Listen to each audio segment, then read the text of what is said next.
So hello children, welcome back to the channel. It is park 9 and 10। So आज हम पढ़ेंगे class 10th में हिंदी का चैप्टर साखी। बेसिकली इसमें कबीर के दोहे बता रखे हैं, तो वो ही हम एक एक करके पढ़ने वाले हैं। ठीक है, सबसे पहले स्टार्ट करते हैं साखी। ऐसी बानी बोलिए मन का आपा खोए, अपना तन शीतल करे औरन को सुख होए। तो बेसिकली इस साखी का क्या मतलब है? तो ऐसी बानी बोलिए मतलब ऐसी वाणी बोलिए। बानी मतलब इधर क्या होता है? वाणी बोलिए, ऐसी मीठी बातें बोलिए, मन का आपा खोए, अपना तन शीतल करे और उनको सुख होए।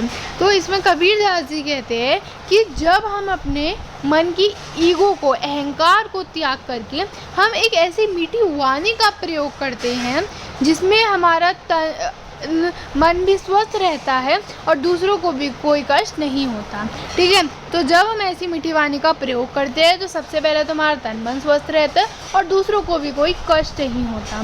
ठीक है, तो हमें ऐसी भाषा का प्रयोग करना चाहिए। कस्तूरी कुंडली बसे मृग ढूंढे बन माही, ऐसे घटी घटी राम है दुनिया देखे माही नाही। तो देखो, जो हिरन होता है ना, वो पूरी जो कस्तूरी की खुशबू है ना, उसे पूरे जंगल में ढूंढता रहता है, लेकिन उसे ये बिल्कुल नहीं पता होता कि ये जो कस्तूरी की खुशबू है उसकी नाभि में एक खुशबू होती है। ठीक इसी तरह जो मनुष्य है, जो इंसान है, वो ईश्वर को कहाँ ढूंढता है? मंदिरों में ढूंढता है, देवालयों में ढूंढता है और तीर्थों में ढूंढता है, लेकिन उन्हें ये नहीं पता, वह इस बात से बेखबर है कि जो ईश्वर है वो तो कण कण में विराजमान है संसार के, और ढूंढने पर तो वे हमारे मन में भी मिलेंगे। तो क्या लिखा है? कबीरदास जी कहते हैं कि जिस प्रकार एक हिरन कस्तूरी की खुशबू को जंगल में ढूंढता फिरता है, जबकि वह सुगंध उसकी नाभि में विद्यमान होती है, परंतु वह इस बात से बेखबर होता है, उसी प्रकार संसार के कण कण में, मतलब संसार के हर एक जगह में, हर एक मतलब परमाणु में ईश्वर विद्यमान है और मनुष्य भगवान को देवालय और तीर्थों में ढूंढता है। कबीरदास जी कहते हैं कि अगर ईश्वर को ढूंढना ही है तो अपने मन में ढूंढो। जब मैं था तब हरी नहीं, अब हरी है मैं नहीं, सब अंधियारा मिट गया, जब दीपक देखा माही। तो इसमें कबीरदास जी क्या कह रहे हैं कि जब मेरे मन में अहंकार था तब मेरे जो हृदय है उसमें ईश्वर विद्यमान नहीं थे, वह वास नहीं करते थे, लेकिन अब भगवान है, ईश्वर है, तो मेरे मन में कोई अहंकार नहीं है। ठीक है, तो कबीरदास जी कहते हैं कि जब इस हृदय में मैं अर्थात मेरा अहंकार था, तब इसमें परमेश्वर का वास नहीं था, परंतु अब हृदय में अहंकार नहीं है तो इसमें प्रभु का वास है।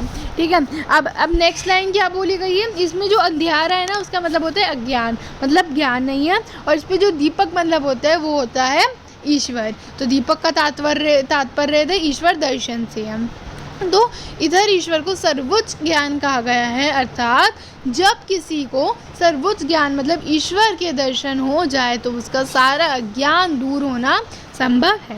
ये कहा गया है जब मेरे मन में अहंकार था तब ईश्वर वास नहीं करते थे, और अब ईश्वर है तो अहंकार वास नहीं करता, और अब मुझे किसके दर्शन हो गए हैं? उसके ईश्वर ज्ञान के दर्शन हो गए, तो मेरा सारा ज्ञान दूर होना संभव है। सुखिया सब संसार है, खाए अरु सोवे, दुखिया दास कबीर है, जागे अरु रोवे। तो कबीरदास जी कहते हैं कि जितना भी पूरा संसार है ये सुखी है, ये इतना अज्ञान में डूबा हुआ है, अंधकार में डूबे हुए हैं कि इनको अपनी मृत्यु आदि से भी ये अनजान है कि इनकी मृत्यु कब आ जाए, और ये सोए हुए हैं। और ये सब देखकर कबीर बहुत दुखी हैं और वो रो रहे हैं, और वह प्रभु को पाने की आशा में हमेशा चिंता में जागे रहते हैं, उनको ये चिंता हर टाइम सताती रहती है।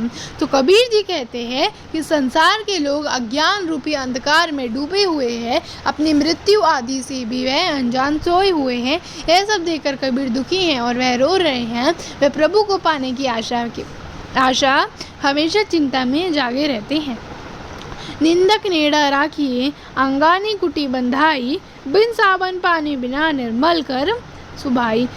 बड़ा इजी है ये। इसका मतलब क्या है कि जो एक सेकेंड एक हमारा छूट गया है, वो मैं आपको बाद में करवा दूँगी। ठीक है, तो इसमें कबीरदास जी कहते हैं कि जो हमारी बुराई करते हैं, जो हमारी निंदा करते हैं, जो हमारी गलतियाँ निकालते हैं ना, उन्हें हमें हमेशा अपने पास रखना चाहिए, या हो सके तो अपने आंगन में उनके लिए घर बनवा लो।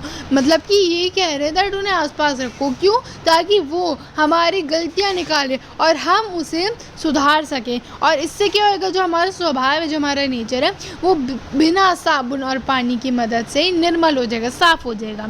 तो इसमें कबीरदास जी कहते हैं कि हमें हमेशा निंदा करने वाले व्यक्तियों को अपने निकट रखना चाहिए, हो सके तो अपने आंगन में उनके लिए घर बनवा लेना चाहिए, अर्थात हमेशा अपने आसपास ही रखना चाहिए, ताकि हम उनके द्वारा बताई गई हमारी गलतियों को सुधार सके। इससे हमारा स्वभाव बिना साबुन और पानी की मदद से ही साफ़ हो जाएगा। ठीक है, फिर है ऊपर वाला पढ़ देती हूँ, वो हमारा रहेगा, बिरहा भुवंगम तन बसे मंत्र न लागे कोई, राम वियोगी ना जीवे जीवे तो बोरा होई। तो इसमें कबीरदास जी क्या कह रहे हैं कि जब किसी भी मनुष्य के मन में अपनों से बिछड़ने का डर बैठ जाता है, तो उसमें कोई दवा काम नहीं आती, उसमें कोई मंत्र काम नहीं आते। ठीक उसी तरह राम मतलब अर्थात ईश्वर के वियोग मतलब ईश्वर के दुख में मनुष्य जीवित नहीं रह सकता, और अगर वह जीवित रहता है तो उसकी स्थिति कैसी हो जाती है? पागलों जैसी हो जाती है। तो कबीरदास जी कहते हैं कि जब मनुष्य के मन में बिछड़ने, अपनों से बिछड़ने का गम साप बनकर लौटने लगता है, तो उस पर ना कोई मंत्र असर करता है और ना ही कोई दवा असर करती है। उसी तरह राम अर्थात ईश्वर के वियोग में मनुष्य जीवित नहीं रह सकता, और यदि वह जीवित रहता भी है तो उसकी स्थिति पागलों जैसी हो जाती है। पोठी पढ़ी पढ़ी जग मुवा, पंडित भरा ना कोय, एके अशिर पीव का पढ़ू सो पंडित होए। तो इसमें कबीर जी क्या कह रहे हैं कि संसार में ऐसे कई सारे व्यक्ति हैं जिन्होंने मोटी मोटी किताबें पढ़ी और वह मर गए, लेकिन उनमें से कोई भी मनुष्य मोटी मोटी किताबें पढ़कर भी पंडित नहीं बन सका। और यदि किसी मनुष्य ने ईश्वर प्रेम का एक भी अक्षर पढ़ लिया तो वह पंडित बन जाता है। अर्थात क्या कह रहे हैं कि उनके प्रेम में इतनी शक्ति है कि इसको जानने वाला वास्तविक ज्ञानी है। ठीक है, सो इधर भी ये कहा गया है दैट कबीर जी कहते हैं कि संसार में मोटी किताबें पढ़कर कई मनुष्य मर गए, परंतु कोई भी मनुष्य पंडित नहीं बन सका। यदि किसी व्यक्ति ने ईश्वर प्रेम का एक भी अक्षर पढ़ लिया तो वह पंडित बन जाता, अर्थात ईश्वर प्रेम ही एक सच है, इसे जानने वाला ही वास्तविक ज्ञानी है।